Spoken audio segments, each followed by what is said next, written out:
welcome. You're watching The Money Show. I'm with you, Kavita Thapliyal, and on this show we talk about all your investment process, and we talk about investment strategies and help you align all your strategies with your financial goals. In this show, definitely today we'll be giving answers to your financial portfolio queries that you have sent across. But before that, let's talk about a very crucial aspect. In fact, the first step towards your entire financial planning life, and that is getting the right kind of insurance, and especially insurance cover after retirement. Now, as we live longer, medical costs climb sharply. Relying only on health insurance could leave you exposed financially, especially in retirement. So today, first up on this show, we explain why you need a dedicated medical contingency fund, how much it should be, and step-by-step calculations to build it. Let's understand the core problem. The core problem is rising health cost. As many of you would agree, health insurance is essential, but it doesn't cover everything. Many plans only cover hospitalization, not outpatient visit, diagnostic, or even chronic drugs. Exclusions, co-payments, and waiting periods can leave you paying out of pocket. Now, claims delays or cashless refusals mean you still need liquid funds at short notice. In retirement, usually what we see is healthcare visits become frequent and recurring, not once in a blue moon events. Now, that's where a medical contingency fund comes in. Not a substitute for insurance, but a second layer of financial protection. That is what we are talking about. Now, what is a medical contingency fund or emergency fund? It's a separate corpus that you build over time to cover OPD expenses, diagnostic, routine care, cost exceeding your insurance cover.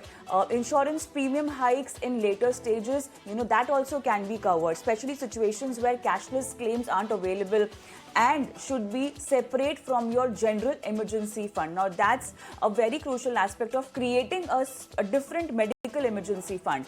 How much should you target? Now, what should be that figure, that you need to accumulate? Now, let's for example, assume for a couple over 50, minimum recommended health insurance cover is almost 20 to 25 lakh. You can go as much high as you want, but then let's assume 20 to 25 lakh. Now, target contingency fund should be at least 50% of your cover, that is 10 to 12.5 lakh.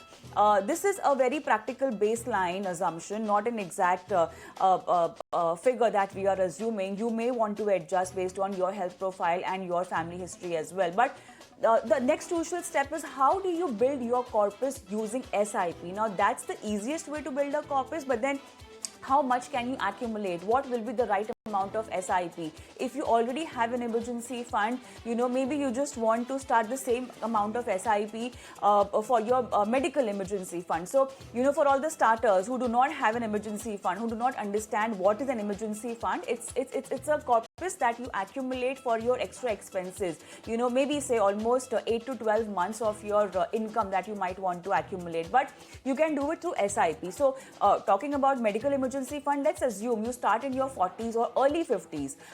So what will happen is you do a monthly SIP. We will take different durations. We will take a same duration, maybe 10 years, but at 8% and 10%, how much will you accumulate? So overall, say you invest 5,000 rupees per month, and at 8% after 10 years, you might just get 9.2 lakhs. Similarly, if you start with a 10,000 SIP, you might at 10% you can accumulate maybe somewhere around 10.3 lakhs. So you can go as high as you want, but these are just basic, and to start off we are talking about the initial figures. Now, what will also happen is this will give you a modest modest way to generate the most important income that you need.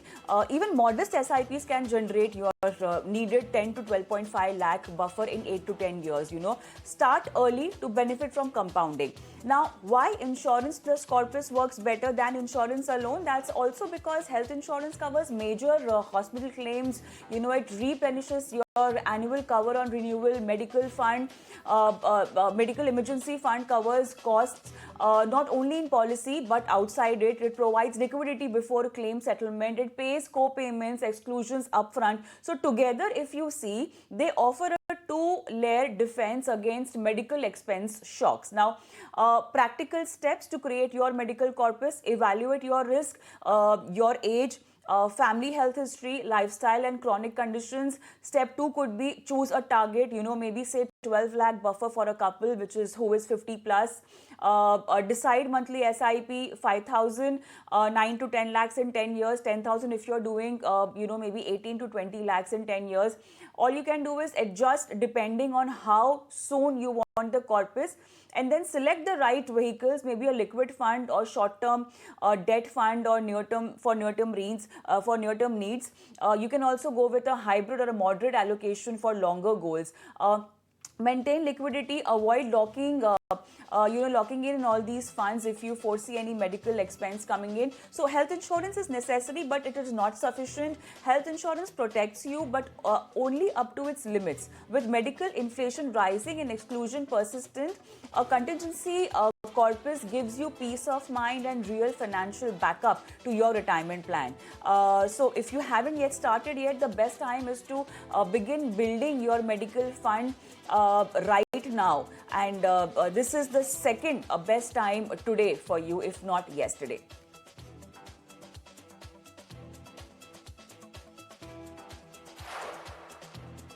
All right, so let's move on and let's answer your portfolio queries, and for that let's once again flash our WhatsApp number that's flashing on the screen, and also our email ID where you can send across these questions, and you can talk about or give details of your existing investments so that we can help you align and check whether your current investments are aligned with your financial goals. We do have experts on the show who help you navigate all of these big financial goals of your life, and now I'm joined by Mr. Pankaj Matpal who will be helping you navigate all of this. Hi, good evening Pankaj, and welcome to the show. And Pankaj, let's begin with Mr. Kedar Date. He's our first viewer on the show. Is asking the question. The investment time horizon is 15 years. That's what he's given us.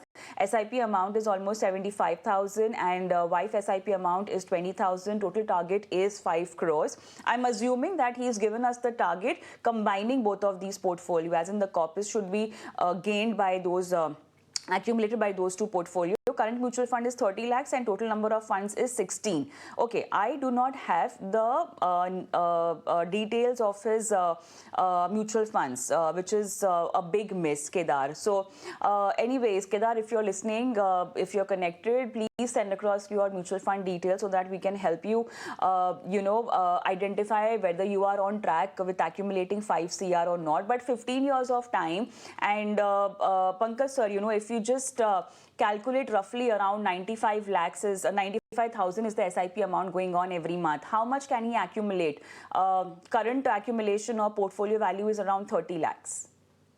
Kavita, good evening, and thank you very much for having me on the show. See, as you mentioned, the name of scheme is missing. So even I do not know whether he has equity mutual funds in his portfolio, or these are hybrid or debt schemes.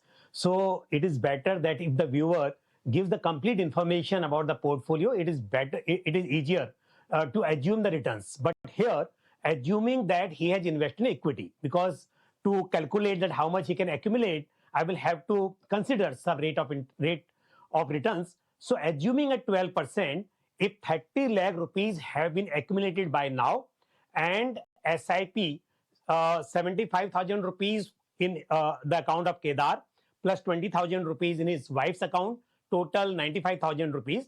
So 30 lakh rupees, the current portfolio, 95,000 rupees SIP at 12% CAGR. In 15 years, we can expect around 6 crore rupees. So if his target is 5 crore, he can expect to achieve his target comfortably if his investment is in equity mutual fund schemes. So my suggestion that he should definitely share his portfolio with you, so that either me or somebody else can guide him in relation to his portfolio as well. All right. So what I can see is the investment amount is quite sufficient. With this amount of investment that he's doing, 75,000 and 20,000. I mean, I'm talking about the clubbed figure. He's well above his corpus that he wants to accumulate, which is a good news. But one problem I see in the portfolio, Pankaj, is 16 funds. Now, we do not have the fund list, but definitely are 16 funds responsible for the 6 crores goal that you calculated for him? See, there are two different portfolios, his and his wife's portfolio. So maybe that two different type of schemes are there. Sometimes it happens that you have two mid-cap fund, for example. One has a focused portfolio like Motilal Oswal mid-cap fund. Another one is like HDFC mid-cap fund, which is a diversified portfolio. And you must have seen that in different cycles, these schemes perform differently. So there is nothing wrong, but unless I know that what kind of schemes they have, there may be some schemes which are thematic or sectoral based on the current situation. So 16 schemes put together, if I consider, these are definitely a bit high in the into portfolios. But again, if the choice of schemes are different, the answer can be different accordingly. All right, so you know what you have to do, Kedar, is just send across your fund details, your portfolio and your wife's portfolio. But then let's move on. Let's take Manu Singh's question. Nippon India Flexi Cap, he's investing since 1 year, 3,000 rupees SIP, and he's also planning to add 3,000 rupees. He already added. And 15 years, 15 to 20 years is his time horizon that he wants to stay put for. And so 6,000 rupees SIP and total, I'm not very sure as to has he added one more fund or not, because if he's doing a 6,000 SIP now in FlexiCam, because we already know a 3,000 SIP is going on, that's too much of an amount in one particular fund. How can he have more funds in his portfolio? Yes, see, as you also mentioned this, I assume that he has added this 3,000 rupees to his existing fund. But if another fund is there, so information not available. Second thing, whether he has only this Nippon India Flexi Cap fund in his portfolio or some other schemes are already there, and he wants only my views on this scheme. But yes, Nippon India Flexi Cap fund is one of the best schemes in this category, consistently performing since inception. And see, he has a 15 years investment horizon. So FlexiCap fund and this kind of FlexiCap fund where the portfolio is well diversified and it has around 87 stocks in its portfolio, and fund is managed by two senior fund managers like Dhrumil Shah and Meenakshi Dawar. Both are very experienced fund manager. So I think that for long term, this is a good choice. But yes, for every investor, it is advisable that they should review their portfolios time to time. And if in this time schemes or where they have invested are not performing well, they have choice to switch to another scheme. But as of now, I feel that category wise also and scheme wise also is a good choice. They should continue with this scheme. Okay. All right. So definitely Nippon India Flexi Cap is a thumbs up. You know, you should invest in it. But then, yeah, you know, talking about the SIP figure, 6,000 rupees, ideally, how many funds can one have? I mean, not just, I'm not talking about having a Nippon India Flexi Cap, but generally, how many schemes are ideal for this particular amount? See, in 6,000, one can have two schemes. One is multi-cap and one is flexi-cap. Why I'm telling you this thing? Because if you see this Nippon India flexi-cap fund, it has a major allocation in large cap. So right now, based on the current situation, I feel that large cap is a good choice. But sometimes what happens, we see that some schemes miss the rally.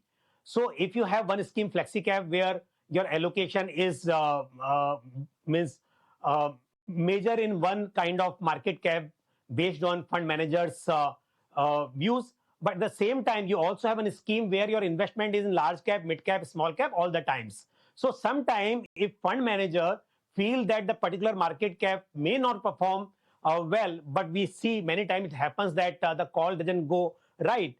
So if in your portfolio all the segments are there and portfolio is diversified across market caps, and one scheme where the fund is managed as per fund manager's understanding, so it may be a good combination. So for 6,000 rupees, if 3,000 in multi-cap and 3,000 in flexi-cap fund, if there are only two schemes, can be a better choice.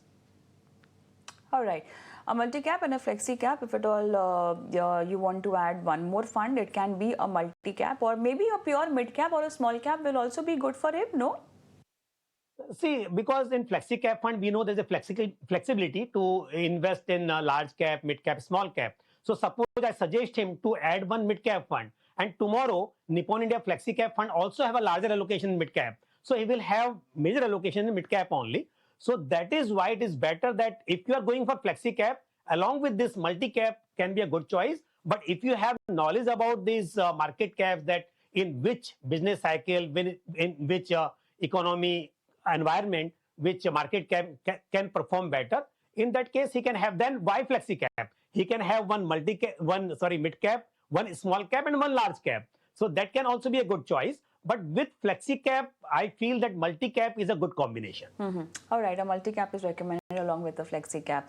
Okay, so let's move on and let's take Mr. Sanjay Kumar's question. He's from Jamshedpur and he's got 8 funds in his portfolio. So he's got Parag Parikh flexi cap, 5,000 SIP going on, Mira Asset large cap, Motilal Oswal mid cap, Bandhan small cap, Canara Robeco small cap, okay, investment in PPF, that's 2,000 rupees, Franklin US Opportunity, Motilal Oswal Gold and Silver, and then he's investing in NPS. So overall he's got 7 funds and 1 investment in PPF going on and 1 investment in NPS going on.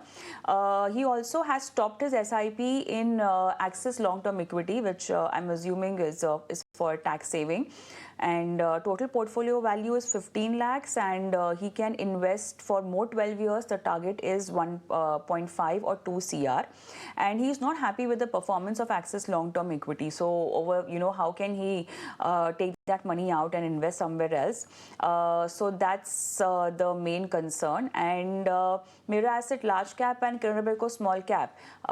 He wants to shut down the SIP and again start it somewhere else. Maybe he's not happy with the fund's performance. Okay, so interesting question. Let's take it one by one. Let's start with Axis long-term equity.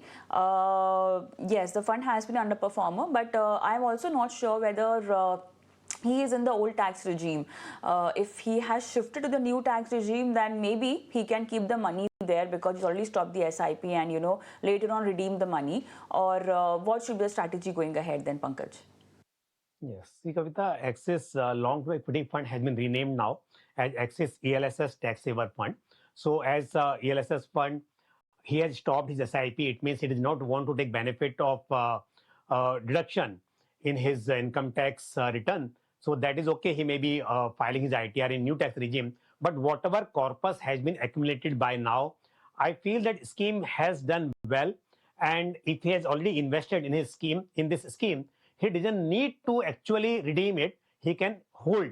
Because if you see the performance, I feel that in last 1 year also, scheme has delivered around 11% return in this situation when the market has been very volatile. And at the same time, if we see since inception, scheme has grown at the CAGR of around 15%. So my suggestion would be that he hold this scheme, and future SIP he has already cancelled, and that is a good idea, good choice.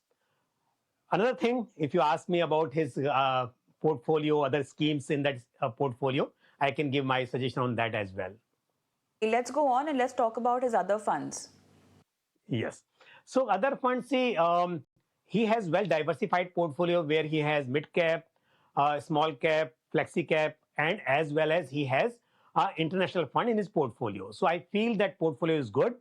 And if we see this 22,500 total investment, including NPS, 21,500 in mutual fund and 1,000 rupees in NPS. So if you assume that NPS is also equity scheme, and at 12% CAGR, I calculate in 12 years, he can accumulate around 1 crore 28 lakh, keeping in mind that he has already accumulated 15 lakh rupees. So his target is around 1.5 CR to 2 CR, and we are expecting around 1 crore 28 lakh. Plus, he has investment in his PPF, 2,000 rupees per month. At the current rate of interest, if I calculate in the 15 years investment horizon, what is the maturity of PPF, he can expect around 6 lakh 30,000 rupees.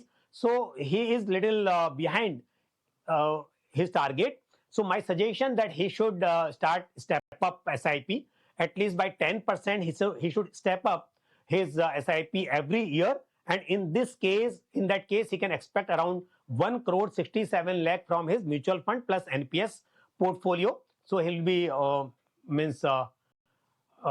in line of his expectation. So that is one suggestion. And as far as these two schemes are concerned, one is that Canara Robeco small cap fund and Mira Asset large cap fund, that my suggestion that he should continue with these schemes. See, every scheme cannot be a top performer all the times. But in his portfolio, because he has one other small cap fund, and if you see that Bandhan small cap fund and Canara small cap fund put together, I think that he should continue. If not right now, he is not satisfied with the performance because he's comparing with other small cap funds. But in long term, I feel that this is a good scheme to keep in the portfolio. Same is applied for the large cap as well. See, you should have allocation large cap. I understand that if you see long term, that small cap has potential to outperform large cap, but for stability and for the better diversification, large cap is required in the portfolio. And within large cap, Mire has said large cap fund is a good choice. All right, let's move on and let's take the last question of the show. This is Mr. Ashish Nagoti. He's been investing in SBI Technology Opportunity. He's doing 5,000 SIP per month for 15 years. He wants to know if he can continue. Kavita, right now, IT sector is under pressure because of global slowdown, worries, worries about tech spending, and most important is AI disruption. But we know that these IT companies in India, if we talk about, definitely they will also do something in AI. So if the investment horizon of Ashish is 15 years, he should not worry about it. But most important, that how much allocation he has in this category or in this scheme. If he has allocation in IT fund, in technology fund, just 5 to 10% of his portfolio, he should not worry, he should continue it. But if he has large exposure to one particular sector, then definitely my suggestion is that he should move to diversified funds like flexi cap or multi cap, because when you invest in diversified fund, all the sectors, whether it's a IT or it's a pharma, you will find exposure there as well. So then it does not make much sense that you should have very large exposure to one sector. But as I mentioned, if it is a part of his satellite portfolio and he has a well diversified core portfolio, then he can continue it.